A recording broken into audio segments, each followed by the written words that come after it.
तो बच्चों कैसा रहा आज का एग्जाम। आज लेखपाल का एग्जाम था।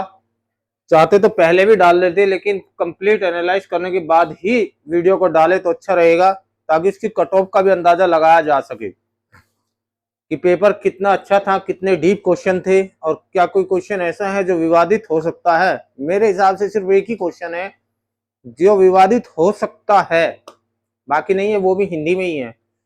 अच्छा पेपर था, कोई कहे इजी पेपर था, कोई कहे मॉडरेट पेपर था, परंतु मैंने जितना समझा इस पेपर को, पेपर टफ था, और टफ में भी बहुत अच्छा टफ पेपर था, क्योंकि बहुत सारे क्वेश्चन ऐसे थे कि जिसमें गलतियों के चांस थे। ऐसे ऊपरी सतह से देखोगे तो लगेगा कि बहुत सारे इजी क्वेश्चन पूछ रखे, कि डीआई आसान थी और हिंदी आसान थी, लेकिन मेरे भाई कंप्यूटर भी ठीक, बहुत टफ लेवल का था, ठीक नहीं बहुत टफ लेवल का था, और जीएस भी बहुत ही बढ़िया थी, और यूपी जीएस भी बहुत ही बढ़िया आई थी।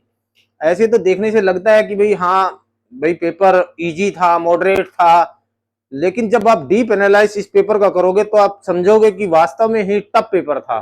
ना मॉडरेट टू टफ था, ना तो टफ टू टफ का इसको कहूंगा। जो पढ़ने वाले बच्चे थे, मुझे लगता है ज्यादा स्कोर नहीं होगा, लेकिन देखते हैं कि कट ऑफ, इस पहले एक बार एनालाइज करेंगे, उसके बाद कट ऑफ बताएंगे मेरे अकॉर्डिंग क्या हो सकते हैं। जितना मैंने एनालाइज किया, जितना मुझे अनुभव है, ऐसी बात नहीं है, ऑफलाइन का हमें भी 10 से 20 साल का अनुभव है, और ठीक ठाक पेपर का है, और आज तक मेरी प्रेडिक्शन कभी गलत भी नहीं हुई। देखते हैं, आज हो सकता है कि गलत है, मुझे ही टफ लगा हो। देखिए हिंदी और डीआई तो आसान थे, बच्चों ने जो पढ़े लिखे हैं बढ़िया तैयारी में थे, 20 में से 20 किए होंगे, लेकिन उसके बाद चीजें बदल गई, जहां गलतियों के मैक्सिमम चांस थे। अध्यात्म शब्द का सही संधि विच्छेद बताइए। तो भाई ये कुछ होता नहीं, अधा अध अध्या, तो अधि जमा आत्म, पहला क्वेश्चन अधि जमा आत्म, क्योंकि आप देखोगे यह हट जाएगा, ये पूरा हो जाएगा, छोटी की मात्रा, अधि जमा आत्म, जब जिसने भी संधि पढ़ा होगा। क्वेश्चन नंबर 2 इजी क्वेश्चन है, बहती गंगा में हाथ धोना, अवसर का लाभ उठाना। भाई कहते हैं नॉर्मल भी सभी कहते हैं भाई बहती गंगा में हाथ धो रहा है, ठीक है, ये नॉर्मल सभी के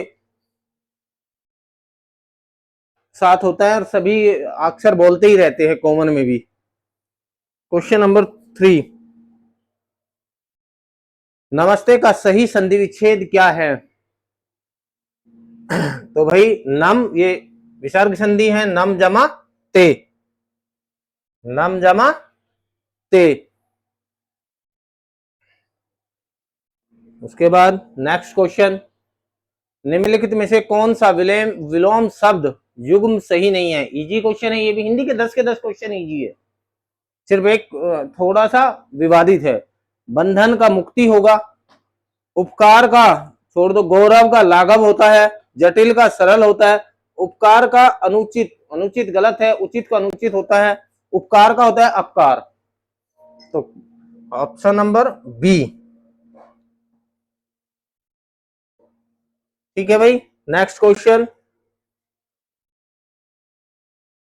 निम्नलिखित वाक्यों में से शुद्ध वाक्य का चयन कीजिए। ये क्वेश्चन मुझे थोड़ा सा विवादित लगा। मेरे अकॉर्डिंग क्या ठीक होना है, यहां जाना है, यहां पे ये गलत है, ये जाना है, जो पेपर में है वो जाना है। कोई डॉक्टर को बुला दो, सुदामा कृष्ण के परम मित्र थे, मुझे कल जयपुर जाना है, मानस के रचयिता, यहाँ पे रचयिता होता, यह पे आता, ये वाला तो यहाँ पे शुद्धिकरण में यहाँ पे गड़बड़ है, तुलसीदास है, उपयुक्त में से कोई नहीं, कोई डॉक्टर को बुला दो, ये वाला भी गलत है, कोई नहीं आएगा, सुदामा कृष्ण के परम मित्र थे, इन दोनों में से दोनों ही ठीक है, ठीक है, परंतु अगर मैं जाऊंगा, मैं ऑप्शन नंबर सी पे जाऊंगा। इसका एक कारण है कि मित्र के लिए घनिष्ठ भी लग सकता है, प्रिय भी लग सकता है, परम भक्त के लिए लगता है, अगर दोनों में से चॉइस करना पड़े आपको, जबकि इसमें ऐसा कुछ नहीं है, कोई भी आप नहीं जाओगे, कोई भी कहीं भी विवादित चीज नहीं है। मुझे कल जयपुर जाना है, ठीक है। तो सुदामा कृष्ण के परम मित्र थे। मुझे परम पे थोड़े सा डाउट है कि परम भक्त के लिए लगता है, मित्र के लिए घनिष्ठ लगता है। और देखते हैं भाई क्या देता है आयोग, क्या इसके कॉमन नंबर देता है या फिर कौन सा देता है। इन दोनों में ये है मात्र क्वेश्चन पूरे पेपर में ही। क्वेश्चन नंबर 6, निम्नलिखित वाक्यों में से अशुद्ध वाक्य का चयन कीजिए। 4 आदमी, यहां आदमियों होना था, उसने हाथी पर होदा रख दिया। दास्ता युक्त जीवन ठीक नहीं है। वाक्य में से अशुद्ध वाक्य, अब हम भोजन करेंगे, उपयुक्त में से कोई नहीं। तो भाई यहां पे गड़बड़ है, बहुवचन होना चाहिए था, 4 आदमियों के बैठने की व्यवस्था करो, ठीक है।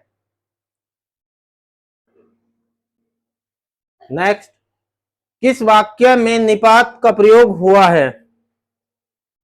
निपात का यही है बस एकमात्र, सी। आप भी आइए, निपात 9 प्रकार के होते हैं, इसमें भी है। क्वेश्चन नंबर, झरना का पर्यायवाची क्या नहीं है? प्रपात, वारी, सोता या निर्झर या कोई नहीं। देखिए इसमें वारी है, वारी जल का होता है। किसका होता है? जल का। बाकी सभी झरने का पर्यायवाची हैं। नेक्स्ट, नरेश धीरे धीरे बोलता है, इसमें कौन सा क्रिया विशेषण अवयव है? तो भाई रीतिवाचक है। कौन सा है? रीतिवाचक। नेक्स्ट, सिंही शब्द का पर्यायवाची नहीं है। गयंध, शार्दुल, केसरी, हरि या कोई नहीं। तो भाई इसमें है पहला ऑप्शन गयंध, क्योंकि गयंध हाथी का होता है और इसका ये तत्सम तद्भव भी है। इसका तत्सम जो है गजेंद्र होता है, गजेंद्र का तद्भव गयंध होता है और ये हाथी का पर्यायवाची है। नेक्स्ट क्वेश्चन, कीस्टोन प्रजाति शब्द का किसने गढ़ा था? ये भाई जिसने पढ़ा होगा वही करेगा, जिसने ठीक ठाक पढ़ा होगा, रॉबर्ट टी पेन, क्योंकि डायरेक्ट पूछा है, ये चीजें पढ़नी पड़ती है। नेक्स्ट, भारत की पहली MWH scale vanadium redox flow battery VRFB system का उद्घाटन कहां किया गया है? NTPC कोरबा छत्तीसगढ़ में, NTPC Ramagundam Telangana, NTPC Vindhyachal Madhya Pradesh, NTPC नेट्रा greater Noida और उपयुक्त में से कोई नहीं। तो नोएडा में की गई है, ठीक है। नेक्स्ट, निम्नलिखित में से किस भारतीय राज्य की विधायिका एक सदनीय है? बहुत बढ़िया क्वेश्चन है, पॉलिटी से आया हुआ है, अच्छा क्वेश्चन है। केवल भारत में 6 ही राज्य हैं जिसमें एक सदन वो द्विसदनीय है। कौन कौन से हैं वे? पहला उत्तर प्रदेश, दूसरा महाराष्ट्र, तीसरा मध्य प्रदेश और नहीं सॉरी मध्य प्रदेश नहीं है, पहला उत्तर प्रदेश, दूसरा महाराष्ट्र और तीसरा है बिहार और आंध्र प्रदेश, तेलंगाना। 5 तो ये हो गए और छठा है कर्नाटक। सिर्फ 6 ही राज्य ऐसे हैं जिसमें क्या है? द्विसदनीय है। बाकी सब के सब यानी कि जो 22 और 8 केंद्र ये बचे 8, इन सब में एक सदनीय ही है, केंद्र शासित प्रदेश। तो फिर भाई ढूंढो इसमें कौन सा है। ये तीनों तो मिल गए, उत्तर प्रदेश भी है, बिहार भी है, तेलंगाना भी है 6 में से, ठीक है। आंध्र प्रदेश और कर्नाटक और महाराष्ट्र, ये 3 बच गए। तो बचा कौन सा? मध्य प्रदेश। क्लियर, केवल 6 में ही द्विसदनीय है। नेक्स्ट, निम्नलिखित में से कौन सी नदी को चंद्रभागा के नाम से भी जाना जाता है? दो चिनाब नदी, आप जब भी चिनाब नदी पढ़ोगे कि 2 नदियां चंद्र और भागा नाम से मिलकर चिनाब नदी बनती है, सिंपल क्वेश्चन था, तो चिनाब नदी। उसके बाद भारत की संविधान सभा की पहली बैठक की अध्यक्षता किसने की थी? ये भी सिंपल क्वेश्चन है, डॉक्टर सच्चिदानंद सिन्हा ने की थी, अस्थायी थे। उसके बाद डॉक्टर राजेंद्र प्रसाद हो गए थे, 9 दिसंबर को की थी इन्होंने, और 11 दिसंबर में कौन हो गए थे? डॉक्टर राजेंद्र प्रसाद। नेक्स्ट, ये अच्छा क्वेश्चन है, टफ क्वेश्चन है। ब्लॉकचेन प्रौद्योगिकी के बारे में निम्नलिखित में से कौन सा कथन सबसे सटीक है? यह डेटा को केवल एनालॉग रूप में स्टोर करता है? बिल्कुल नहीं है। इसका उपयोग केवल बिटकॉइन के लिए होता है, बिटकॉइन से इसका कोई लेना देना नहीं है। सभी डाटा को सत्यापित करने के लिए इसे केंद्रीय सर्वर की आवश्यकता होती है। यह एक डिस्ट्रीब्यूटेड लेजर है जिसमें रिकॉर्डों को बाद में बदलना कठिन होता है।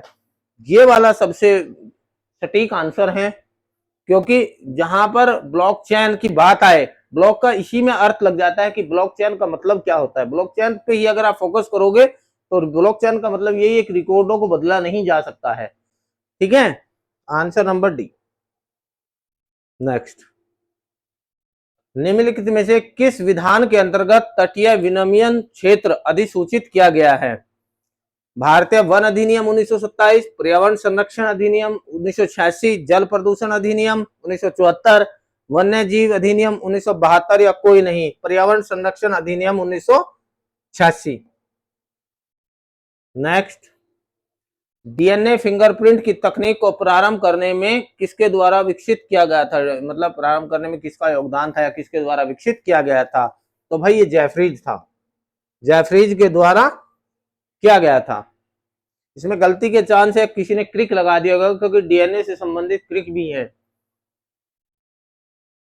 नेक्स्ट, रेपो दर वह दर है जिस पर भारतीय रिजर्व बैंक वाणिज्य बैंकों को निम्न के बदले उधार देता है, यानी कि इनमें से कौन सा है जिसमें उधार देता है जिसके बदले में? विदेशी मुद्रा भंडार, कोई मतलब नहीं बनता इस क्वेश्चन का। ये आसान क्वेश्चन, अगर ध्यान से 1 मिनट आपने एग्जाम में बैठ कर ठंडे दिमाग से दिया। स्वर्ण भंडार, कोई दिक्कत नहीं है, ये नहीं होगा। कॉर्पोरेट बॉन्ड, इनका तो मतलब ही नहीं है, ये तो बिजनेसमैन के लिए होता है। सरकारी प्रतिभूति, ये वाला है। ठीक है, नेक्स्ट, दीनदयाल उपाध्याय ग्रामीण कौशल योजना के अंतर्गत लाभार्थियों के पंजीकरण के लिए किस मोबाइल आधारित टूल का उपयोग किया जाता है? ऑप्शन है कौशल भारत, कौशल पंजी, उमंग, ई श्रम पोर्टल। उमंग 2 बार आया है आज एग्जाम में, जबकि उमंग सभी को पता है उमंग क्या है। उमंग भारत सरकार ने एक पोर्टल बनाया था जिसमें वो सरकारी सुविधा देते हैं, जैसे आपका पीएफ हो गया, आपका डिजी लॉकर हो गया, और सेवाएं जैसे आपका आधार कार्ड, पैन कार्ड, ये सब कहाँ मिलते हैं? उमंग पे आप देख सकते हैं।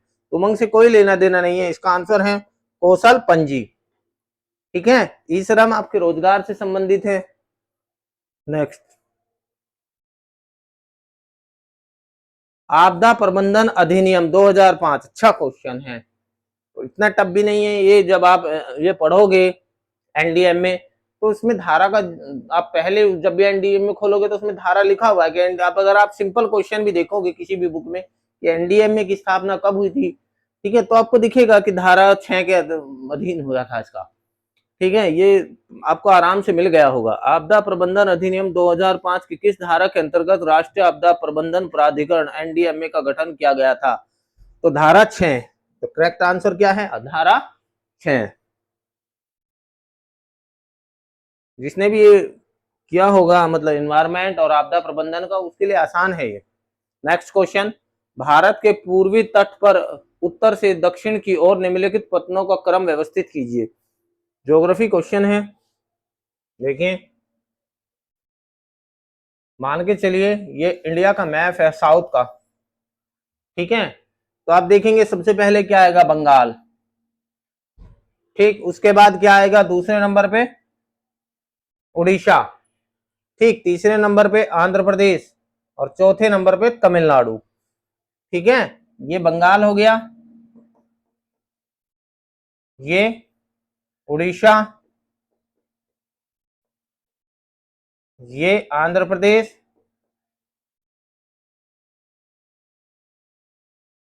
और ये तमिलनाडु। तो पूर्वी जो तट है इस पे 4 है, सॉरी, हाँ, पूर्वी तट पे 4 है और इधर 5 है। ठीक है, तो देखिए भाई, बंगाल, बंगाल कहाँ पड़ता है? बंगाल में कौन सा पड़ता है? हल्दिया। तो उत्तर, यानी कि उत्तर से दक्षिण की ओर, ऊपर से नीचे की ओर आना है, तो पहले 4, 4 2 में है। उसके बाद पड़ा कौन सा? उसके बाद आता है पारादीप। पारादीप कहाँ पे है? ये है उड़ीसा में। ठीक है, उसके बाद विशाखापट्टनम आंध्र प्रदेश का महत्वपूर्ण बंदरगाह है, और उसके बाद चेन्नई तमिलनाडु, ये तो आपको पता ही होगा। तो इसने यहाँ पे जो 4 से स्टार्ट हुआ था, दोनों में यहां से भी आपको देखा है। आपको एग्जैक्ट चारों का पता होगा तभी आप कर पाएंगे। ठीक है, नेक्स्ट क्वेश्चन। भारत सरकार द्वारा शुरू की गई मिष्टी पहल का पूरा नाम क्या है? अच्छा क्वेश्चन है। मिष्टी पहल काफी चर्चा में रही थी जब ये आई। तो भाई इसका देखिए, मैग्रोव वनों से संबंधित है। Mangrove initiative for shoreline habitats and tangible incomes, ये वाला है इसका। ठीक है, शोरलाइन से जिसको याद होगा यहां तक वो कर देगा, एस तक। आगे, किस समाजशास्त्री ने सामिरपेट गांव का अध्ययन किया और इंडिया चेंजिंग विलेज पुस्तक, ये वाली पुस्तक लिखी है? तो भाई दुबे साहब ने लिखी थी, एससी दुबे। नेक्स्ट, बढ़िया क्वेश्चन है।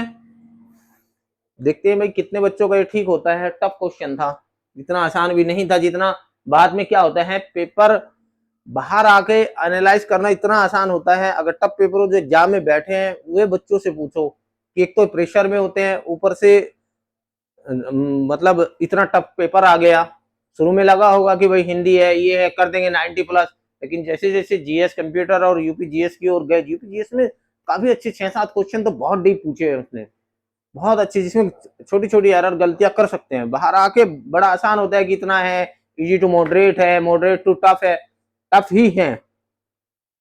1977 में फखरुद्दीन अली अहमद की मृत्यु के बाद नए राष्ट्रपति चुने जाने तक भारत के कार्यवाहक राष्ट्रपति के रूप में किसने कार्य किया? अब देखो, अच्छा क्वेश्चन है, मैक्सिमम लोग इतना नहीं करते।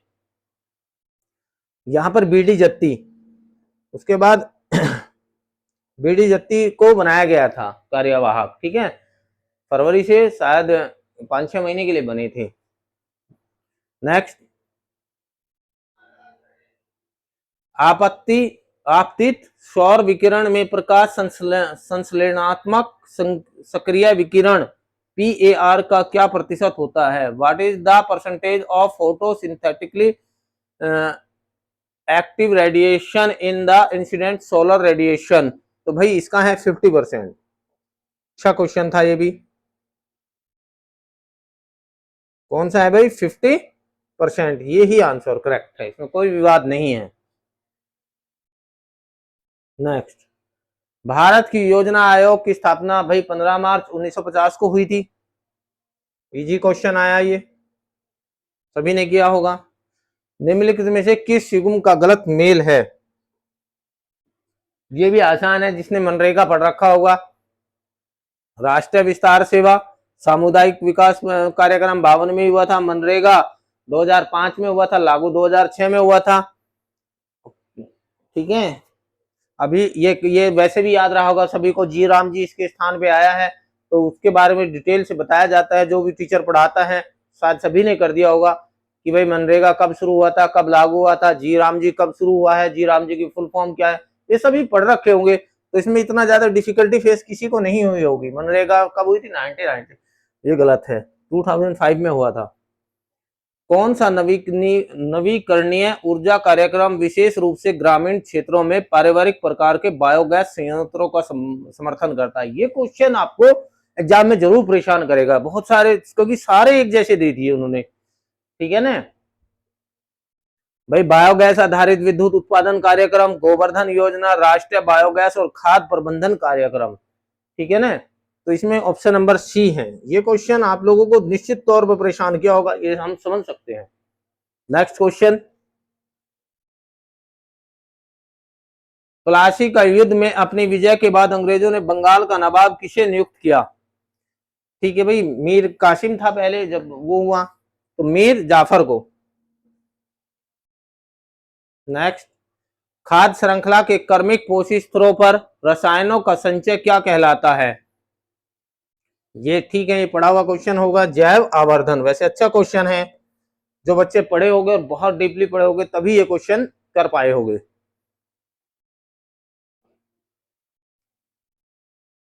ये बहुत आसान क्वेश्चन है। निम्नलिखित में से किसको दुनिया के एकमात्र तैरते हुए राष्ट्रीय उद्यान के रूप में जाना जाता है? सभी पहले जो आज से 3-4 साल पहले एग्जाम होते थे सभी में पूछा जाता था भारत का एकमात्र तैरता हुआ कौन सा है उद्यान? तो भाई सीधी बात है, केबुल लामजाओ उद्यान है, ये मणिपुर में है, भारत का इकलौता तैरता हुआ है। Next question, India AI impact, गजब क्वेश्चन पूछा है भाई, ढूंढ के लाए हैं क्वेश्चनों को, करंट क्वेश्चन तो ऐसे बनाए ढूंढ के लाए हैं। ज्यादा से ज्यादा आपका लेखपाल का एग्जाम था, कहीं ना आप यूपीएससी का एग्जाम दे रहे थे कि आपसे तीसरे नंबर की पूछ ली, ठीक है ना, चलो पहले की पूछ लो भाई, मोरल बन गया, तीसरे से सीधे से तीसरा उठा दिया, और तीसरे में फिर कंफ्यूजन डाल दिया कि संप्रभुता है कि सॉलिडेटरी है, अगर आप इंग्लिश में देखोगे तो भाई अच्छा क्वेश्चन है, यूपीएससी और यूपीपीसीएस आरओ इस लेवल का क्वेश्चन पूछा गया है। ये मैक्सिमम ये पूछ लेते कि कौन सा है, किस नंबर का है, कहाँ हुआ है, किसने अध्यक्षता की है, बच्चे यहाँ तक ही करते हैं लेखपाल के लिए। लेकिन अगर आपसे पूछ ले कि भाई मानव कि मैं एन की फुल फॉर्म बताइए, बढ़िया क्वेश्चन दिया है, कोई कहे कौन कहेगा ये मॉडरेट क्वेश्चन है, तब क्वेश्चन है। अब कोई कहने लगे जी हमने ठीक कर दिया, देखो दो ही तरीके हैं, या तो आपने ये पढ़ा क्वेश्चन है या फिर आपने गैस किया और वो आपका हो गया, दो ही तरीके हैं इसको ठीक करने के, या तो बिल्कुल कंप्लीट पढ़ा होगा या इम्पैक्ट। भाई एक एक पॉइंट, इंडिया एआई मानव की फुल फॉर्म क्या होगी? नेशनल, राष्ट्रीय संप्रभुता, पहला सोवरेनिटी होगी। नेक्स्ट,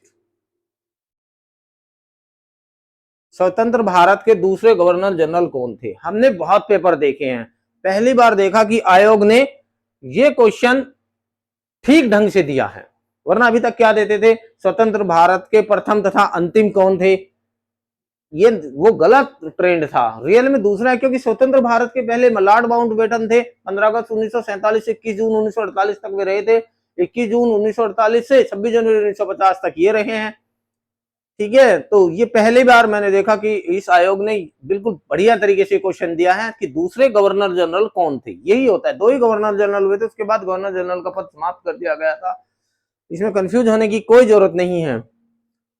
तो कौन है? सी राजगोपालचारी, 21 जून से 26 जनवरी, 21 जून से 26 जनवरी 1950 तक ये रहे थे, 21 जून 1948 से। नेक्स्ट, निम्नलिखित में से कौन ऑल इंडिया फॉरवर्ड ब्लॉक के संस्थापक थे? सिंपल क्वेश्चन है, फॉरवर्ड ब्लॉक के संस्थापक नेताजी सुभाष चंद्र बोस ही थे। कौन सा सिद्धांत यह कहता है कि दो बहुत करीब से संबंधित प्रजातियां एक ही तरह के संसाधनों के लिए प्रतिस्पर्धा कर रही है, अनिश्चित काल तक एक साथ नहीं रह सकते? टफ क्वेश्चन है, मॉडरेट टू टफ नहीं है, टफ है, गॉस का नियम। उनसे पूछो जो एग्जाम दे रहे हैं, बाहर सभी कर देंगे एनालाइज, उनसे पूछो जो बैठे हुए हैं एग्जाम में, उन्हें देना है आंसर, वे हल्के से भी अगर कंफ्यूज होता है जाते हैं दो आंसरों में तो भी मेंटली प्रेशर आ जाता है। गॉस का नियम। राष्ट्रीय स्वच्छ वायु कार्यक्रम एनसीएपी के अंतर्गत वास्तविक समय में वायु गुणवत्ता डेटा की निगरानी और अध्ययन करने के लिए कौन सा पोर्टल लॉन्च किया गया है? ये इसमें थोड़ा सा आप दिमाग लगा सकते हैं कि भाई उमंग आप नहीं करोगे, क्योंकि उमंग के बारे में तो सभी पढ़ते हैं, बहुत पॉपुलर ऐप है, उमंग को आप कैंसिल करोगे।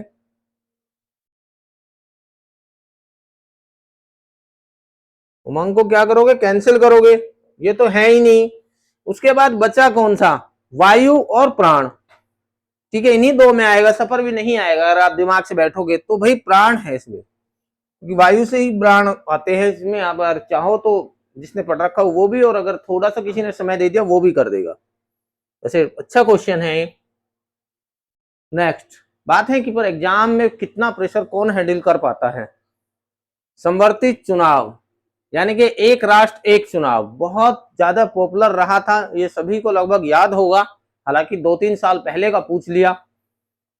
पर उच्च स्तरीय समिति का गठन कब किया गया था? 2 सितंबर 2023 को किया गया था, ठीक है। नेक्स्ट, कौन सा एनडीएमए यूएनडीआरआर के मानक ढांचों के अनुसार आपदा जोखिम आकलन में प्रयुक्त संबंध का सही प्रतिनिधित्व करता है? जिसने क्वेश्चन भी किया होगा, मेरे एक बच्ची से बात हो रही थी तो उन्होंने बताया था कि भाई मैं तो सिर्फ यहां तक ही जो हमने बुक्स पढ़ी हैं बस यहां तक ही दिया हुआ था, इसके बाद नहीं दिया था कि जोखिम डेंजर, ये जोखिम होगा सॉरी, खतरा, डेंजर, सुभेद्यता और अनावरण। सुभेद्यता है ये, सुभेद मतलब जिसको आर पार किया जा सके, भेदा जा सके। ठीक है, बोला कि आगे हम सब कंफ्यूज हो गए, तो भाई इसका ए ही ठीक है। डिवाइड करोगे आप किससे, सामना करने की क्षमता से, जितने भी खतरे हैं उनको मल्टीप्लाई में रखोगे और ये नेक्स्ट तभी निकलेगा। आईसीसी महिला इमर्जिंग नेशन ट्रॉफी 2025 किस देश ने जीती? अगर ये क्वेश्चन आप लोगों ने पढ़ा भी ना हो तो भी हो जाएगा, ठीक है ना, क्योंकि इमर्जिंग यहाँ पे इसी क्वेश्चन को पकड़ना है। इमर्जिंग क्या होती है? उभरती हुई टीम, कहते हैं ना भाई, उभरती हुई प्रतिभा को निखारिए। अब इसमें देखिए, बांग्लादेश, भारत, श्रीलंका, ये विकसित देश है, ये तो इसमें भाग भी नहीं ले सकते, ठीक है ना, ये इसमें भाग ही नहीं ले सकते क्योंकि ये तो विकसित टीम है। अब बची कौन? थाईलैंड, थाईलैंड और यूएई, इस टाइप की टीमें थी जो इन्होंने, थाईलैंड में ये प्रतियोगिता हुई थी और थाईलैंड ने ही ये ट्रॉफी जीती है।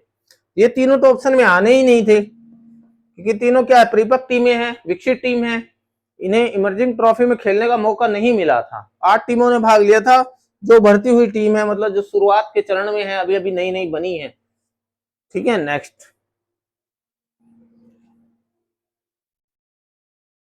स्वभाव स्वच्छता, बताओ कौन कहेगा कि क्वेश्चन इजी है? अगर आप इस क्वेश्चन को यूपीएससी या यूपीपीसीएस या फिर अदर स्टेट सिविल एग्जाम में रख दो तो भी बढ़िया क्वेश्चन बनेगा। बहुत सारे नहीं शायद कर पाएंगे अगर प्रॉपर तैयारी में नहीं है। स्वभाव स्वच्छता संस्कार स्वच्छता 2024 अभियान। अब 2024 का बताओ करंट अफेयर्स डाला हुआ है, एक तो टफ क्वेश्चन ऊपर से डाल दिया क्या 2024 का। ऐसे क्वेश्चन देखे तो बच्चे वैसे भी स्किप कर जाते हैं। अगर आप लोग ऑनलाइन पढ़ लो, अगर कोई टीचर इस क्वेश्चन को पढ़ाने लगे तो स्किप कर देंगे, या फिर बुक्स में पढ़ने लगे तो भी स्किप कर देंगे। स्वभाव स्वच्छता संस्कार स्वच्छता 2024 अभियान चुनौतीपूर्ण और सर्वाधिक गंदे स्थानों में परिवर्तन के लिए 3 प्रमुख स्तंभों पर आधारित है। निम्नलिखित में से कौन इन स्तंभों में से एक नहीं है? सफाई का संचार, स्वच्छता की भागीदारी, संपूर्ण स्वच्छता, सफाई मित्र, सुरक्षा शिविर। तो सफाई का संचार ऑप्शन है इसका। ठीक है, देख लेना भाई जिसका ठीक हो। मुझे तो बहुत अच्छा और बहुत टफ क्वेश्चन लगा है। नेक्स्ट, ये ठीक है, ये आसान है। कौन सा सूर्य का अध्ययन करने वाला भारत का पहला अंतरिक्ष आधारित मिशन? हालांकि बहुत पुराना करंट अफेयर्स है, या फिर ये इसे आप स्टैटिक जीके में डाल लो तो भाई ये आदित्य L1 है। ये सभी को पता होगा, ये वैसे सिंपल है क्योंकि पहला था, पहला सभी को स्टैटिक जीके में आ जाता है, करंट अफेयर्स में भी। नेक्स्ट, भारतीय राष्ट्रीय कांग्रेस को किस अधिवेशन में पूर्ण स्वराज का लक्ष्य अपनाया गया था? ये सिंपल क्वेश्चन है, लाहौर अधिवेशन 1929 में। राष्ट्रीय ग्रामीण पेयजल कार्यक्रम किस वर्ष शुरू किया गया था? मॉडरेट क्वेश्चन है, 2009 में किया गया था। इसमें 2009 में। यदि एनआरआई द्वारा निवेश, ओहो मैथ के क्वेश्चन आ गए।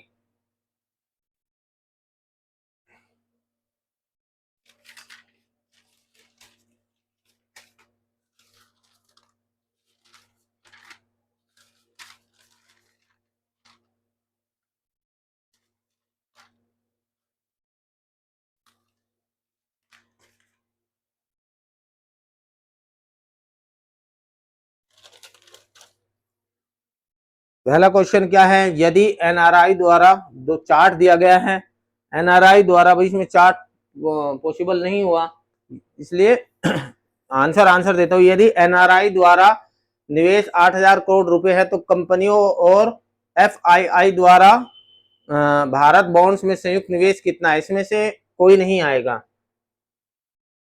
क्योंकि भाई वो देता है इसमें 11% और 13% का देता है 8,000 रुपए, तो आपको एफआईआई पूछता है 33%, वो लगभग 31,000 समथिंग आएगा, तो ये नहीं है, कोई नहीं है। सेकंड, नेक्स्ट मिला लीजिएगा। यदि कुल निवेश 55,000 करोड़ रुपए है तो पेंशन फंड और पब्लिक फंड द्वारा संयुक्त निवेश कितना है? 27,500 रुपए। क्वेश्चन नंबर 47, 27,500 रुपए, ये आंसर है, मैच करिएगा अपना। थर्ड, यदि कुल अंशदान कुल अंशदान दे दिया यानी कि 100% दे दिया, 55,000 रुपए है, तो एनआरआई और पब्लिक द्वारा निवासित यानी कि 2 दिया है, एनआरआई और पब्लिक निवेश, ठीक है। इन दोनों को जोड़ेंगे, इनके बीच का अंतर, निवेशित राशि के बीच का अंतर क्या है। 100% दे रखा है तो पहले इनका अंतर ही निकाल लेंगे आप, तो कितना आएगा, एनआरआई का कितना है 11% और पब्लिक का कितना है भाई 18%, तो 7% इनका अंतर आया, तो निकाल लेंगे, तो आंसर आएगा इसका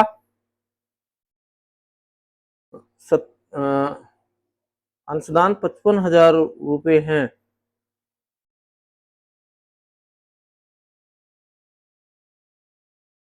8250 ये वाला। नेक्स्ट क्वेश्चन कहोगे तो करवा दूं, इतना सबसे डीआई आसान आए हैं, मुश्किल से 3 से 4 मिनट के क्वेश्चन है, 10 के 10, इतना नहीं है, दोनों के बीच का अंतर निकालो, बहुत आसान से सवाल दिए हुए।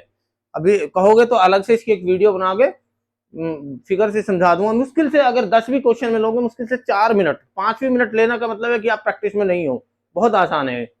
डीआई से आसान नहीं था, डीआई और हिंदी, इस बात को हम भी मानते हैं कि इसने पेपर को यहां तक थोड़ा सा रिलैक्स बच्चों को दिया है। क्वेश्चन नंबर 49 में है, यदि पब्लिक और पेंशन फंड के बीच का अंतर दे रखा है, दोनों का अंतर निकालेंगे, 5,000 रुपए अंतर दे दिया इस बार, तो भारत बॉन्ड्स के लिए कितनी है, ठीक है, तो इसका आंसर आएगा 35,714 करोड़ रुपए, ठीक है। नेक्स्ट क्वेश्चन 50, यदि एफएफआई द्वारा कुल योगदान 33,000 करोड़ रुपए हैं, तो एनआरआई और बैंक द्वारा भारत बॉन्ड में अंशदान के लिए दी गई योगदान राशि कितनी है, तो एनआरआई और बैंक को जोड़ दोगे, और एफएफआई का कितना दिया है, 33 दिया है ना, एफएफआई का 11% दिया है, 11% बराबर है 33%, तो 1% बराबर हो जाएगा 3,000 रुपए, तो वो एनआरआई और बैंक का कितना हो गया, एनआरआई और बैंक का ये 33 और बैंक का कितना दिया है 4,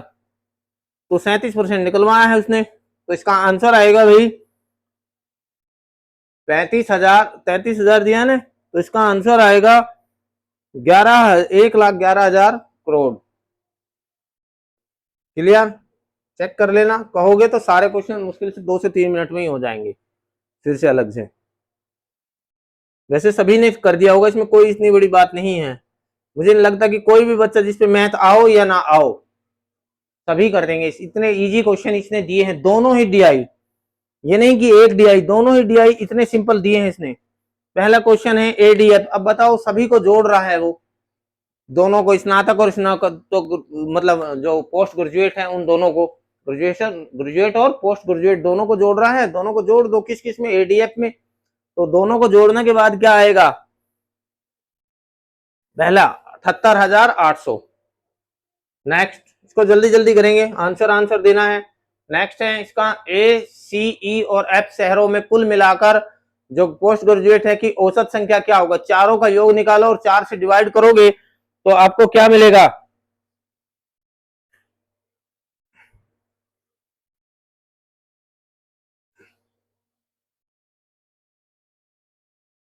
15,175, ये वाला देखिए, ठीक है क्या। नेक्स्ट क्वेश्चन नंबर 53, नगर ए और बी में स्नातकों की संयुक्त संख्या बताओ भाई, जो ग्रेजुएशन के हैं उसकी संयुक्त संख्या, और ए और ई, ए और बी को दोनों को जोड़ोगे, उसके बाद ए और ई को दोनों को जोड़ोगे और इनकी संख्या का अनुपात बताइए, 10:9, ठीक है। नेक्स्ट क्वेश्चन नंबर ये हो गया, तो इसमें पूछा है कि किसकी है, एफ के मुकाबले एफ की जो ग्रेजुएशन की संख्या है उस नगर में पोस्ट ग्रेजुएशन की संख्या से कितने प्रतिशत अधिक है, ठीक है, इसमें आएगा 27.5%। नेक्स्ट, सभी नगरों में स्नातक और यानी कि ग्रेजुएट और पोस्ट ग्रेजुएट की कुल संख्याओं में कितना अंतर है, सभी को दोनों साइड जोड़ोगे, दोनों को घटाएंगे, ठीक है, तो उसमें कितना अंतर है, तो 17,100 का। क्लियर,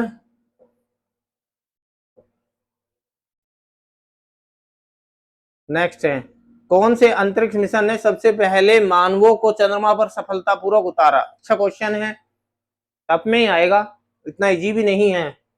तो अपोलो 11 में उतारा था। ये तो सभी को पता है कि वे नील आर्मस्ट्रॉन्ग और ब्रिज गए थे, दो ब्रिज एल्ड्रिन, ठीक है, ये दो गए थे, ये अपोलो 11 में गए थे।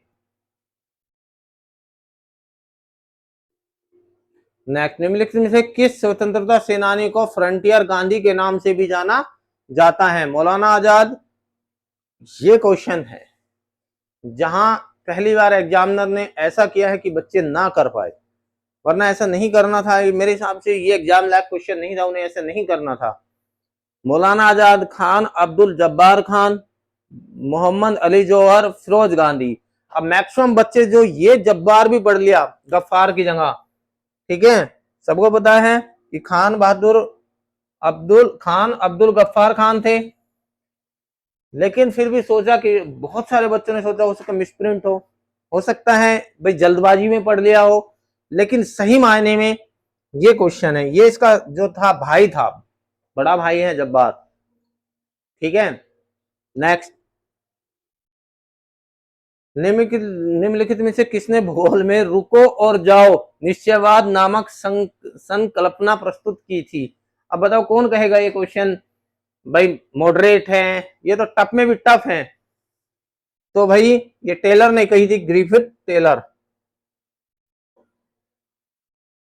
पूरा मैं डिटेल से इसको मतलब एनालाइज किया है, जो क्वेश्चन मुझे लगता है कि यहां यहां बच्चे फंसेंगे वो ही है, क्योंकि नॉर्मल क्वेश्चन तो सभी ठीक करेंगे, मुझे लगता है हिंदी और डीआई में 20 में से 20 99% ठीक करेंगे, एक दो कम हो जाएगा वैसे में, क्योंकि कुछ क्वेश्चन उनके आगे ठीक हो जाएंगे, वही एवरेज आ जाएगा। नेक्स्ट क्वेश्चन ये हो गया, उभरते विज्ञान प्रौद्योगिकी और नवाचार सम्मेलन के उद्घाटन के दौरान नवंबर 2025 में कौन सी योजना शुरू की गई? अच्छा एक बात और नोट कीजिए, मैक्सिमम जो जीके के सवाल है वो 2025 के करंट अफेयर से पूछे गए हैं, दो तीन तो 2023, 24 और 2021 तक पूछे गए हैं, यानी कि 2026 पिछले 5 से 6 महीनों के एक भी क्वेश्चन नहीं पूछा गया है, कोई एक आधा हो तो देखते हैं। तो भाई उन्होंने किया था अनुसंधान विकास और नवाचार, आरडीआई योजना का ये वाला, ठीक है। नेक्स्ट क्वेश्चन, भारत के संविधान की प्रस्तावना में समाजवादी और पथ निरपेक्ष शब्द, ठीक है, बिल्कुल बेसिक सवाल है, कोई दिक्कत नहीं है। ये हो गया 42। राष्ट्रीय पंचायती राज दिवस 2025 का राष्ट्रीय कार्यक्रम किस ग्राम पंचायतों में आयोजित किया गया? अच्छा क्वेश्चन है, तो भाई इसका है बताइए, पुसारी ग्राम पंचायत गुजरात में, हिवारे बाजार ग्राम पंचायत अहमदनगर महाराष्ट्र में, गंगा देवी पल्ली ग्राम पंचायत तेलंगाना में, या लोहना उत्तर ग्राम पंचायत मधुबनी बिहार में? तो भाई ये है, ये करंट अफेयर का क्वेश्चन है, ठीक है क्वेश्चन, ठीक है। बताओ भाई 2025 से पूछे हैं सब, 2025 का एक और करंट अफेयर, वैसे ये खैर ये पॉपुलर क्वेश्चन है, ये तो ज्यादातर ने ठीक ही कर दिया होगा कि 2025 के ब्रिक्स शिखर सम्मेलन की अध्यक्षता किसने की थी? क्योंकि अमेरिका ने काफी विवाद किया था, डोनाल्ड ट्रंप ने, अमेरिका इसके ब्रिक्स के खिलाफ है, तो ये विवादित था, लेकिन जो ब्राजील के राष्ट्रपति है उन्होंने कह दिया था कि भाई हम ब्रिक्स का साथ देंगे, तो सीधी बात है वहीं के राष्ट्रपति हो गए लोला दा डिस्वा। नेक्स्ट, पारिस्थितिकी में पहचाने गए जैव विविधता की क्षति के लिए जिम्मेदार इविल क्वार्टेट, चार मुख्य कारण, आवासीय क्षति, अतिदोहन, विदेशी प्रजातियों का आक्रमण निम्नलिखित में शामिल है। क्वेश्चन इतना टफ नहीं है, आदमी वैसे भी कर देता, लेकिन उन्होंने टफ लैंग्वेज कर दी, और टफ लैंग्वेज ही अगर इसी क्वेश्चन को वो ये दे देता कि ये चारों ही दे देता, इन तीन को आंसर में ही रख देता तो बड़ा आसान होता, लेकिन उसने चार में से ये बता दिया कि आपको चारों ही याद होनी चाहिए तभी आप इस क्वेश्चन को करेंगे। तो भाई ये कौन सा है? सह विलुप्त प्रक्रिया, इसका इसमें चौथा ये है शामिल, जिसने पूरा कंप्लीट पढ़ा होगा इसको वही करवाने की होगी, वरना या फिर एक ही राज बचता है गैस किया होगा, सही या गलत उसके नसीब है कि किस्मत उसके कैसी हुई। नेक्स्ट, पार्टियों का कॉन्फ्रेंस था 26वां कोप। अब बताओ भाई 2021 में हुआ था कोप 26, ठीक है ना, जिसका ध्यान सतत विकास पर केंद्रित था। हाँ 2021 में हुआ था, क्योंकि कोप 30 कहाँ हुआ है, 25 में हुआ है। कहाँ हुआ है भाई, जहां मुझे लग रहा है ब्राजील में ही हुआ है, बेलम में शहर में। तो पार्टियों का 26वां, मैक्सिमम बच्चे कोप 30 याद करेंगे, पर इसमें खैर कोप 26 में एक बात तय की गई थी, उसकी वजह से हाईलाइटेड है। 26वां सम्मेलन जिसका ध्यान सतत विकास पर केंद्रित था, किस शहर में आयोजित किया गया, 2021 में हुआ था। इसमें खास बात क्या है, जो तापमान है वो 1.5 डिग्री तक सीमित रखना है, 1.5 डिग्री सेल्सियस तक, 1.5 डिग्री सेल्सियस तक सीमित रखना है, इसलिए थोड़ा सा ज्यादा इंपोर्टेंट बन जाता है कोप 26। पर फिर भी चलो जैसे भी हुई। तो भाई ये ग्लासगो में हुआ था, यूके में है, स्कॉटलैंड, ठीक है। नेक्स्ट, उल्का पिंड के गिरने से निर्मित, अब बताओ हमारा महाराष्ट्र के जिले से क्या लेना देना, ठीक है। हम पेपर यूपी का दे रहे हैं, यूपी स्पेशल के अलग से पार्ट आया हुआ है, लेकिन महाराष्ट्र का जिला पूछा है, टफ क्वेश्चन बनाए। उल्कापिंड के गिरने से निर्मित लोनार क्रेटर झील महाराष्ट्र के किस जिले में है, ज्यादा से ज्यादा वो पूछ लेता, अच्छा पेपर ये होता कि लोनार झील कहाँ है, या लोनार झील कैसी है, खारी है, मीठी है, या किस प्रकार की है, वो क्रेटर है, किससे बनी है, इस टाइप के क्वेश्चन पूछ लेता। लेकिन भाई चलो एग्जामिनर है उसने, पर वैसे पेपर ओवरऑल मिला के ज्यादा विवादित किया नहीं है, कुल मिला के विवाद से तो दूर रखा गया है, लेकिन टफ ज्यादा पड़ा बच्चों को। महाराष्ट्र के किस जिले में स्थित है, तो भाई बुलढाना। माइक्रोसॉफ्ट एक्सेल में करेक्शन कमांड, कंप्यूटर के आगे, कंप्यूटर भी हाई लेवल का है, भले ही कोई कहे कि भाई मॉडरेट है, मान लो भाई मॉडरेट है, पर जिन बच्चों ने एग्जाम दिया है वे अपने आप बता देंगे भाई टफ है, मेरे कहने से कुछ नहीं होता। मैंने तो आप लोगों से ही सुना है कि भाई टफ है, और फिर देखा है टफ ही है मेरे हिसाब से भी। भाई जो मॉडरेट कह रहे हैं, देखो भाई या तो उनसे ही पेपर दिला के देखो। माइक्रोसॉफ्ट एक्सेल में कनेक्शन कमांड किस टैब के अंतर्गत पाया जाता है, insert, review, home, data, data के अंदर मिलता है।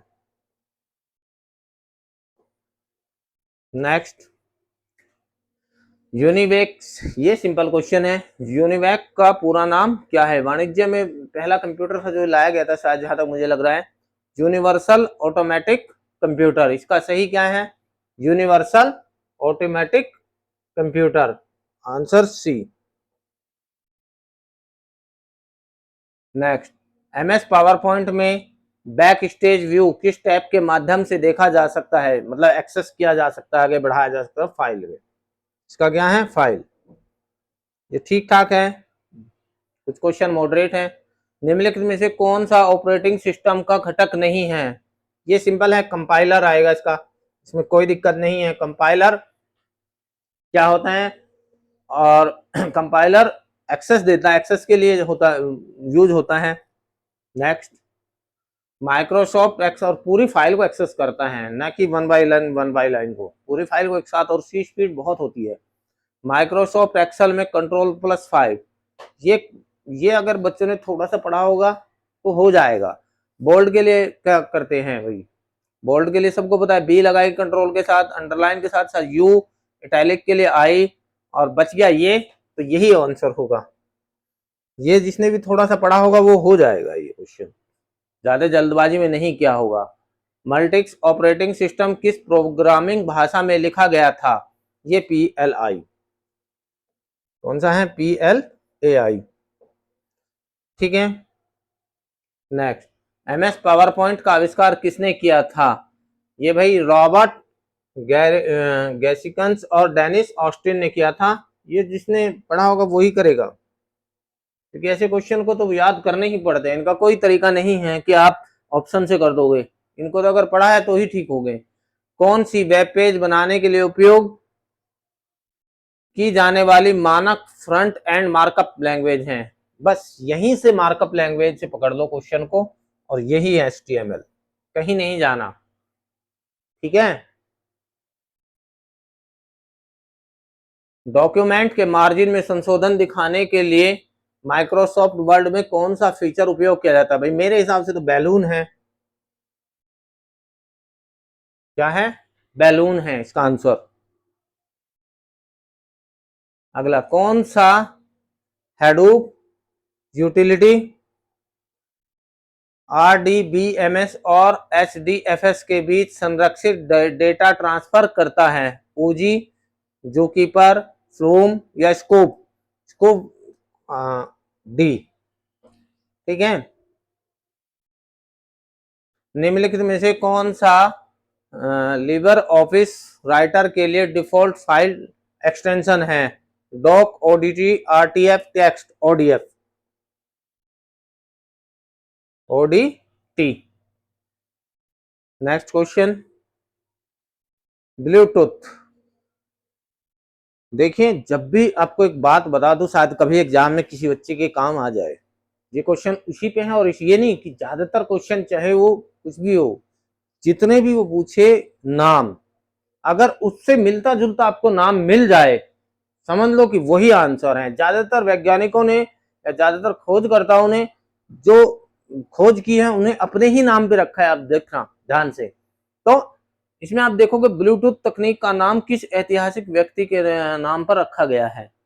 King Alfred, king Arthur, Solomon, Harold blah. यहां से आप ब्लूटूथ इसके नाम पे रखा गया। अगर आप रियल में थोड़ा सा एक बार ये ढूंढने का प्रयास करो, हो सके मिल जाए। अगर याद नहीं है तो, क्योंकि इतने याद रखने मुश्किल हैं। ज्यादातर में यही होता है कि अपने नाम से रखते हैं वे लोग, और थोड़ा सा मिलता जुलता होता है। करके देखना, एग्जाम में आपके काम आएगी। तो बोलते हैं सिक्स सेंस, देखना जरूर आएगी किसी न किसी एग्जाम में। और वो भी तब क्योंकि बच्चे उसकी कोई वैल्यू नहीं रहती जहां बच्चे के एक एक नंबर के लिए फाइट करे। मान के चलो ये लिस्ट लगी, कोई भी एग्जाम हो, उसकी लिस्ट मान के चलो 60 पे लगी, 60 नंबर पे आ रहे हैं और आपके 59 बन रहे हैं, तो उस एक नंबर की कोई वैल्यू नहीं है, कोई इसकी कीमत नहीं लगा सकता।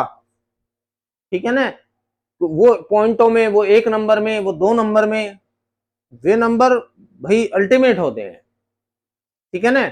और काश वे उस समय पर ये चीजें काम आ जाए, क्योंकि हार और जीत में इतना ही अंतर होता है। जिसकी नौकरी लग जाती है, जॉब लग जाती है, वो इंटेलिजेंट है। भले ही आप एक नंबर से रह गए हो या किसी भी कारण से, तो आप फिर उन्हीं श्रेणियों में आ जाते जो पढ़ते नहीं हैं। नेक्स्ट, सिस्टम स्टार्टअप के दौरान बूट स्ट्रैप लोडर द्वारा डिस्क के किस पार्ट को एक्सेस किया जाता है? ठीक है, ये आएगा भाई block 0, block 0। Next question, Microsoft word में मार्क सिटेशन डायलॉग बॉक्स खोलने के लिए कीबोर्ड शॉर्टकट कौन सा है? ऑल्ट शिफ्ट प्लस आई है, ऑल्ट शिफ्ट प्लस आई। ठीक है, question number C. Next,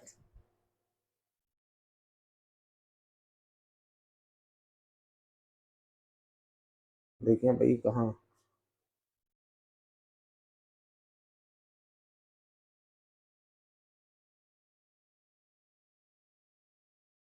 next question पे आएंगे भाई।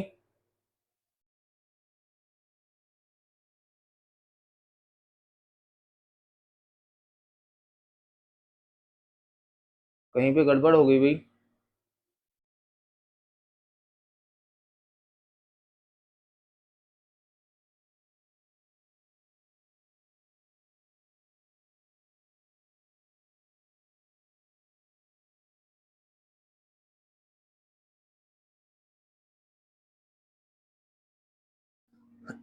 ये आसान क्वेश्चन है। निम्नलिखित सूची उत्तर प्रदेश के विश्वविद्यालयों की सूची दी गई है और उनके द्वारा नाम दिया गया है। इधर आंसर दिए गए हैं प्रदेश के विश्वविद्यालय।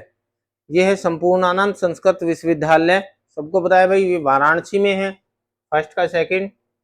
उसके बाद छत्रपति साहू जी महाराज बुंदेलखंड, तो सबको पता है बुंदेलखंड एक ही में है, झांसी में। ठीक है, तो ये कहाँ है? झांसी। बुंदेलखंड कहाँ हो गया? झांसी।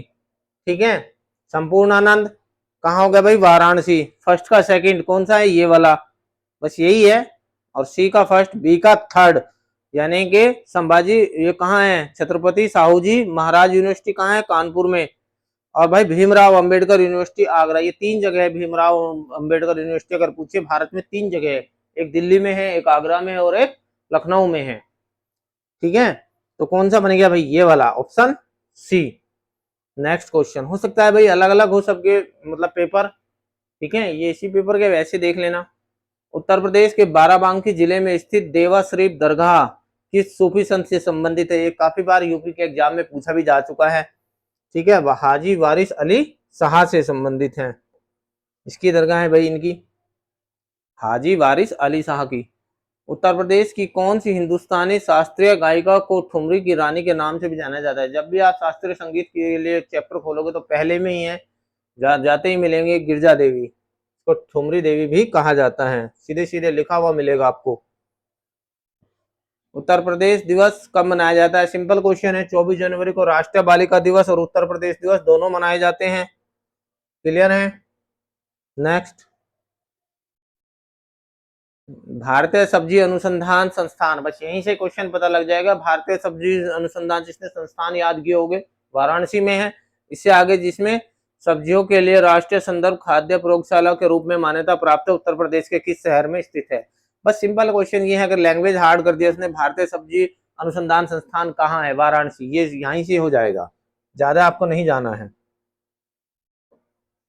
नेक्स्ट, उत्तर प्रदेश के शाहजहांपुर जिले में कौन सा थर्मल पावर प्लांट है? मेरे हिसाब से टफ क्वेश्चन है, क्योंकि आपको सारे थर्मल पावर याद रखने पड़ेंगे। परीक्षा जहां तक मुझे लग रहा है झांसी में है, ठीक है ना। उसके बाद जवाहरपुर थर्मल पावर प्लांट, रोजा थर्मल पावर प्लांट, तो ऑप्शन नंबर डी रोजा, रोजा थर्मल पावर प्लांट। अरे यार,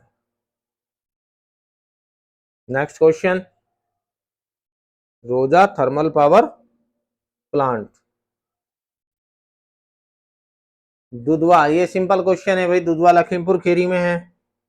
आने वाले यूपी पुलिस के लिए भी इंपॉर्टेंट है ये क्वेश्चन भाई। नेक्स्ट, उत्तर प्रदेश पुलिस द्वारा लॉन्च किए गए त्रिनेत्र 2 एप्लीकेशन के संबंध में निम्नलिखित में से कौन सा सही है? त्रिनेत्र जो ऐप हुआ था 2018 में लॉन्च हुआ था और इसका सेकंड वर्जन 2024 में आया था, यानी कि ये क्वेश्चन भी 2024 से जुड़ा हुआ है, ठीक है ना, 2024 का करंट है। जनवरी 2027 में इसे उत्तर प्रदेश के यातायात उल्लंघनों की निगरानी के लिए लॉन्च किया गया था, ये तो बिल्कुल ही गलत है। पहली तो बात, इसको 2017 में लॉन्च नहीं किया गया, 2018 में किया गया है। और दूसरी बात,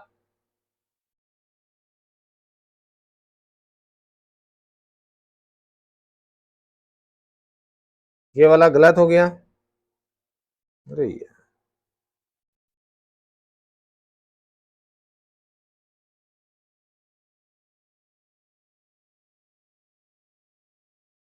ये वाला क्या है, गलत है, क्योंकि 2018 में किया गया था। और दूसरी बात, यातायात से इसका कोई लेना देना नहीं है, इसका जो है अपराधियों के जो गतिविधि है उसको ट्रैक करने के लिए किया गया था।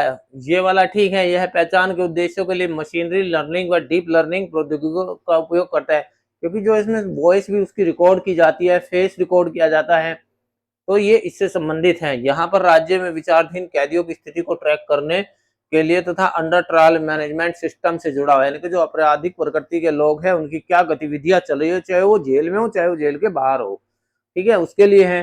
तो कथन 2 और 3 सही है। ये अच्छा क्वेश्चन है, इसके लिए जब ये ऐप लॉन्च हुआ था तब एग्जाम में पूछा गया था। नेक्स्ट, ये सिंपल क्वेश्चन बना भाई, किस महाजनपद की राजधानी मथुरा है? सूरसेन, वत्स की कौशाम्बी, काशी, वाराणसी, कौशल, श्रावस्ती, ठीक है, ये सिंपल क्वेश्चन था। नेक्स्ट,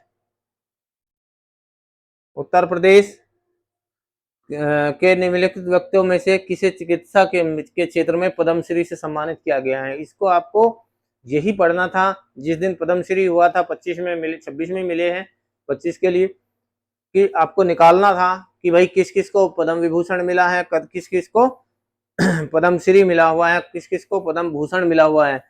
तो भाई तब जाके आप कर सकते थे, उसमें से आप ढूंढोगे फिर उत्तर प्रदेश के कितने लोग और किस किस क्षेत्रों में मिला हुआ है, ठीक है। जैसे यहीं पे आ जाता, अगर यही पूछ लेते तो आप राजनीति लगा देते, क्योंकि ये विधान सभा अध्यक्ष भी रहे हैं हृदय नारायण दीक्षित राजनीति से हो जाता तो सोनिया नित्यानंद। ठीक है, नेक्स्ट। इस पेपर का मैंने ये देखा है कि जिसने कंप्लीटली बढ़िया लेवल पे तैयारी की है, अपर लेवल पे, पीसीएस वगैरह की, आरओ या फिर लोअर पीसीएस आगामी तैयारी कर रहे हैं, उनके लिए ये पेपर सेट हैं। बाकी जो ओनली लेखपाल के लिए किए हुए हैं, मुझे नहीं लग रहा कि उनके लिए पेपर सेट किया गया है। काफी डीप क्वेश्चन और काफी टफ क्वेश्चन जीएस में पूछे गए हैं। भले उन्होंने हिंदी और डीआई को सिंपल कर दिया है, ऐसी बात नहीं कि यूपी जी के आसान पूछी है, ठीक ठाक पूछी है। 10-12 क्वेश्चन अगर नॉर्मल दे दिए तो 6-7 क्वेश्चन बढ़िया टफ भी दिए हैं और 2-3 मॉडरेट दिए हैं। उत्तर प्रदेश राज्य ललित कला अकादमी के पहले अध्यक्ष कौन थे? अभी तक हमने ये देखा ललित कला अकादमी की स्थापना कब हुई थी, कहाँ है, लखनऊ में है, 62 में हुई थी, लेकिन पहले अध्यक्ष नहीं पूछे थे, तो संपूर्णानंद जी है। हालांकि ये पढ़ने में मिल जाता है आपको किताबों में, मॉडरेट क्वेश्चन है। नेक्स्ट, स्वतंत्रता के तुरंत बाद संयुक्त प्रांत के पहले भारतीय पुलिस महानिरीक्षक आईजीपी कौन थे? हमने नहीं पढ़ा आज तक एग्जाम में किसी में भी इस तरह के क्वेश्चन पूछे गए हैं। बीएन लाहड़ी कौन थे? BN Lahiri, inspector general of police. तो पर ये याद करनी चाहिए, ये पेपर हमें सिखाता है कि आप कुछ नहीं छोड़ सकते, आप किसी भी चीज को इजी नहीं ले सकते, आप स्किप नहीं कर सकते। अगर आपको एग्जाम में गवर्नमेंट जॉब लेनी है, अगर आपको किसी को बीट करना है, तो आप नहीं छोड़ सकते, आप स्किप नहीं कर सकते चीजों पे। ये हमें सिखाता है। चाहे आप कहीं से भी पढ़ रहे हो, जरूरी नहीं है आप मुझसे पढ़ो, जरूरी नहीं है आप ऑनलाइन पढ़ो, ऑफलाइन पढ़ रहे हो या फिर ऑनलाइन पढ़ रहे हो, तो किसी से भी पढ़ो, स्किप नहीं करना। नेक्स्ट, उत्तर प्रदेश के भीमनगर जिले का नाम बदलकर संभल किस वर्ष रखा गया था? बताओ भाई, अच्छा क्वेश्चन है। 2012। मैं इसे टफ श्रेणी में दूंगा, क्योंकि अमूमन टफ इसलिए होगा कि अमूमन बच्चे ऐसे क्वेश्चन याद नहीं करते हैं। ठीक है, नेक्स्ट, 94। उत्तर प्रदेश के किस शहर ने राष्ट्रीय स्वच्छ वायु कार्यक्रम एनसीएपी पर राष्ट्रीय सम्मेलन 2025 की मेजबानी की है? वाराणसी में हुआ था। ये करंट का क्वेश्चन है, ठीक क्वेश्चन है, 2025 का है। ठीक है ना, शायद नवंबर 2025 में ही हुई थी इसकी बैठक, वाराणसी। कानपुर में वानिकी प्रशिक्षण संस्थान की स्थापना कब हुई थी? 1988 में। टफ क्वेश्चन है ना, मॉडरेट है ना कुछ है, अच्छा क्वेश्चन है। जब एग्जाम में बैठते हैं तब पता लगता है टफ है क्या। ऐसे तो देखा, नेट पे देखा, अरे बता दिया 1988 में होगा, जब आप एग्जाम में बैठोगे तब पता लगेगा इजी है टफ है ये क्वेश्चन। मुझे यकीन है कि ज्यादातर बच्चों ने गलत किया होगा। ठीक है ना, वैसे गैस करने से हो गया तो हो गया, वरना ठीक ठाक क्वेश्चन है, इसकी हम सब करते हैं ऐसे क्वेश्चन। देखिए अगला, ऐसे तो हमने देखा, सर्च किया, बाहर आ गया, अरे ये तो 1988 है, ये तो बड़ा इजी क्वेश्चन था। ऐसा नहीं है, उस क्वेश्चन तब देखा जाता है जब हम एग्जाम के अंदर बैठे हो, तब पता लगता है कि पेपर मॉडरेट था, या तो मेरा मानना है कि उस तरह एनालाइज करो कि हम एग्जाम के अंदर बैठे हुए हैं, वो प्रेशर, वो हैंडल टाइम का, और वही एक डाउट का कि ये यार ये ना हो सके, ये हो जाए, क्या पता 90 88 ना हो, 90 हो। जैसे वो आ गया था कि भाई एनडीएमए की धारा कौन सी है, कंफ्यूजन आ जाए, यार 6 में है, 10 में है, 12 में, वहां पता लगता है, वहां गलतियों के चांसेस ज्यादा होते हैं। क्योंकि इस बार उन्होंने क्वेश्चन को ऐसे पूछा, या तो पूछ लिया कि भाई इसका नाम किस पे पड़ा है, हर हर पोर्शन में। ठीक है, ये नहीं कि एक में, हर एक पोर्शन में। निम्नलिखित में से किसका उपन्यास मुंशी प्रेमचंद द्वारा नहीं लिखा गया? ये सिंपल है भाई, आनंदवन सबको पढ़ा है भाई, सन्यासी विद्रोह के लिए प्रसिद्ध है, जिसने थोड़ा बहुत जीएस पढ़ा होगा वो कर देगा इसको सीधा, बाकी देखने की जरूरत नहीं है। गबन गोदाम तो वैसे भी इनके बहुत फेमस है। उत्तर प्रदेश में निम्नलिखित में से कौन सा मंदिर स्थल गुप्त काल से संबंधित है? गुप्त पीरियड में पढ़ोगे तो यही आएगा सीधा भाई, देवगढ़ और भीतरी गांव। सबको पता है भीतरी गांव कानपुर में, और देवगढ़ ललितपुर में है, बेतवा नदी के किनारे हैं। नेक्स्ट, ओडीओपी योजना के तहत चयनित कलात्मक चावल को भी कहा जाता है। ये ट्रिकी क्वेश्चन है, ना आप टफ में कहोगे, ना आप इजी में कहोगे, ना मॉडरेट। ये ट्रिकी क्वेश्चन है कि सिद्धार्थ नगर में ये मिलता है। सिद्धार्थ नगर जो उत्तर प्रदेश का है, नेपाल से सटा हुआ जिला है। ठीक है, तो वहां पर बुद्ध का जन्म से भी ज्यादा प्रभावित है, तो बुद्ध काफी फेमस है, इसलिए इसे बुद्ध चावल भी कहा जाता है। सिद्धार्थ नगर आप पढ़ोगे अगर। नेक्स्ट, कुंवर दिग्विजय सिंह बाराबांकी के एक प्रसिद्ध खिलाड़ी हैं, किस खेल से संबंधित है? भाई ये हैं हॉकी से।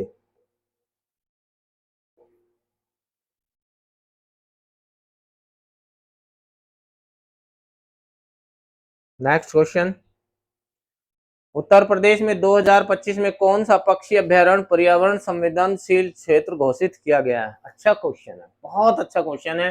पार्वती अर्गा पक्षी अभ्यारण्य 2025 में किया गया है। ठीक है, पार्वती अर्गा पक्षी अभ्यारण्य। हो गए शो कंप्लीट। अब तो पूरे पेपर का एनालाइज करने के बाद हम लोगों को अब कट ऑफ की बात होगी। मुझे लगता है जो भाई मेरा अपना आकलन है कि क्या होना चाहिए, मेरे आकलन के अकॉर्डिंग, क्योंकि पेपर मैं मॉडरेट टू टफ नहीं कहूंगा, मैं तो टफ में भी टफ कहूंगा, क्योंकि जो एग्जाम में बैठे गलतियां वही करेंगे। बाहर कितना भी टफ पेपर हो, बाहर आते ही पेपर इजी लगने लगता है। इसलिए मेरे हिसाब से कट ऑफ, जनरल की जो कट ऑफ है 55 से 60 के बीच में रहेगी। जितना भी मुझे अब तक अनुभव है ऑफलाइन का, जितने भी मैंने आज तक प्रोडिक्शन अपने बच्चों को, अपने स्टूडेंट्स को दी हैं, लगभग लगभग सही रही है। परंतु इस पेपर में मुझे जो लगा यही कट ऑफ लगी। मुझे नहीं लगा कि 70 जाने वाली है। 70 इतना, फिर बच्चे एक्सट्रीम लेवल पे पढ़ रहे हैं। अगर 70 चली गई, अगर पेपर ठीक ठाक रहा, कोई गड़बड़ ना हुई, तो भाई 50 से 60, और गड़बड़ हुई भी नहीं है, बिल्कुल क्लीन एंड पेपर है। ठीक है, 55 से 60 के बीच में है ओबीसी, 54 से 58 के बीच में है, और एससी 52 से 54 के बीच में है। यही एक एक दो दो नंबर का होता है। मेन जनरल की ही होती है, जनरल में से एक दो कम ज्यादा होगी, इसमें प्लस माइनस 2 कर लो। जो मुझे लगा, ये नहीं है कि मुझे व्यूज से लगा कि भाई मुझे व्यूज मिलेंगे मैं कम बता दूं, नहीं, पेपर बहुत बढ़िया है, बहुत ही बढ़िया पेपर है।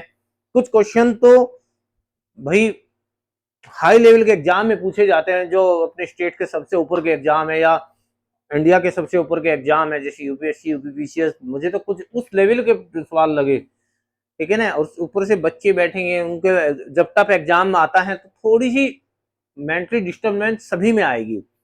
तो मेरे अकॉर्डिंग जनरल की 50 से 60 के बीच में, 55 से 60 के बीच में रहेगी, प्लस माइनस 2। ओबीसी 54 से 58 के बीच में है, और एससी इससे भी 2 कम लगा लो। यही होने वाला है। और देखो भाई, हो सकता है मैं भी गलत हो जाऊं। ठीक है, मैं अपनी पूरी ईमानदारी से बता रहा हूं, ना व्यूज के लिए, ना कम के लिए, ना किसी भी बात के लिए, पूरी ईमानदारी से मुझे ये एनालाइज मिला। बाकी आप लोग कमेंट्स में बताइए। अगर आप लोगों को लगा कि हाँ हम लोगों ने आपको कुछ अच्छा पढ़ाया है, तो भाई सब्सक्राइब करना, लाइक करना। आगे भी आप लोग देखना, अच्छे अच्छे कंटेंट लेके आएंगे। हर एक क्लास से कुछ ना कुछ एग्जाम में आपको जरूर मिलेगा। ठीक है ना।